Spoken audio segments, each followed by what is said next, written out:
నాటిన 3వ సంవత్సరం నుంచి 30 సంవత్సరాల వరకు నిరంతరాయంగా దిగుబడినిచ్చే పంట నిమ్మ. ఈ తోటల నుంచి ఏడాది పొడవునా కాయ దిగుబడి వచ్చినప్పటికీ నవంబర్ నుంచి వచ్చే పూత నుంచి రైతులు అధిక ఆదాయం పొందుతున్నారు. ఈ పూత నుంచి వేసవిలో కాయ తయారవుతుంది. వేసవిలో నిమ్మకాయకు అధిక డిమాండ్ ఉంటుంది కనుక రైతుకు మంచి రేటు లభిస్తుంది. తెలుగు రాష్ట్రాల్లో ముఖ్యంగా కోస్తా జిల్లాల్లో నిమ్మ తోటలను అధిక విస్తీర్ణంలో సాగు చేస్తున్నారు.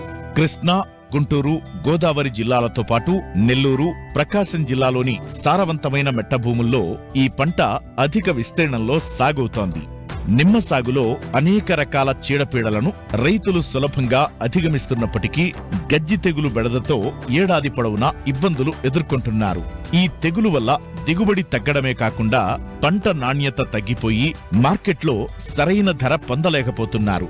సాధారణంగా ఈ తెగులు చెట్ల ఆకులు, పండ్ల మీద ఎక్కువగా కనిపిస్తుంది. మొదట ఆకుపై పసుపు పచ్చగా చిన్న చిన్న మచ్చలు ఏర్పడతాయి. క్రమేపీ ఈ మచ్చలు ఉబ్బెత్తుగా, గరుకుగా, గజ్జివలె కనిపిస్తాయి. ఆకులు పసుపు రంగుకు మారి రాలిపోతాయి.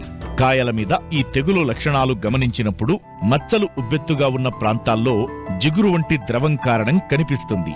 తెగులు తీవ్రత అధికంగా ఉన్నప్పుడు కాయల్లో పగుళ్లు సంభవించడం కనిపిస్తుంది. కాయలు ముదరకముందే రాలిపోతాయి. తెగులు తీవ్రమైనప్పుడు చెట్టులోని అన్ని భాగాలకు వ్యాపిస్తుంది. ముళ్ల మీద, పెద్ద కొమ్మల మీద, కాండం మీద, చివరకు వేరుపై కూడా ఈ తెగులు సోకి తీవ్ర నష్టం కలిగిస్తుంది. తెగులు ముదిరిన దశలో కొమ్మలు ఎండిపోయి చెట్టు క్షీణిస్తుంది. గజ్జి తెగులు నివారణకు రైతులు సమగ్ర యాజమాన్యం పాటించాలి. తెగులు సోకిన కొమ్మలను కత్తిరించి వెయ్యాలి. 1 గ్రాము స్ట్రెస్టోసైక్లిన్, 30 గ్రాములు బ్లైటాక్స్ 10 లీటర్ల నీటిలో కలిపి 20 రోజుల వ్యవధిలో 2-3 సార్లు చెట్టంతా తడిచేటట్లు పిచికారీ చెయ్యాలి. చెట్ల మొదళ్లపైన, పెద్ద కొమ్మలపైన గజ్జి తెగులు ఉంటే తెగులు ఉన్న బెరడును కత్తితో గోకివేసి బోర్డో పేస్ట్ పూయాలి. తెగులును గుర్తించిన వెంటనే తగిన నివారణ చర్యలు చేపడితే ఈ తెగులు ప్రభావం దిగుబడిపై అంతగా ఉండదు. ఏటా మే, జూన్ నెలల్లో ఎండు కొమ్మలను కత్తిరించి చెట్లకు గాలి, వెలుతురు ధారాళంగా వచ్చేటట్లు చూసుకుంటే గజ్జి తెగులు ఆశించే అవకాశాలు తక్కువగా ఉంటాయి. కొత్తగా తోటలు వేసే రైతులు తెగులును తట్టుకునే బాలాజీ రకాన్ని సాగుకు ఎంచుకోవడం ఉత్తమం.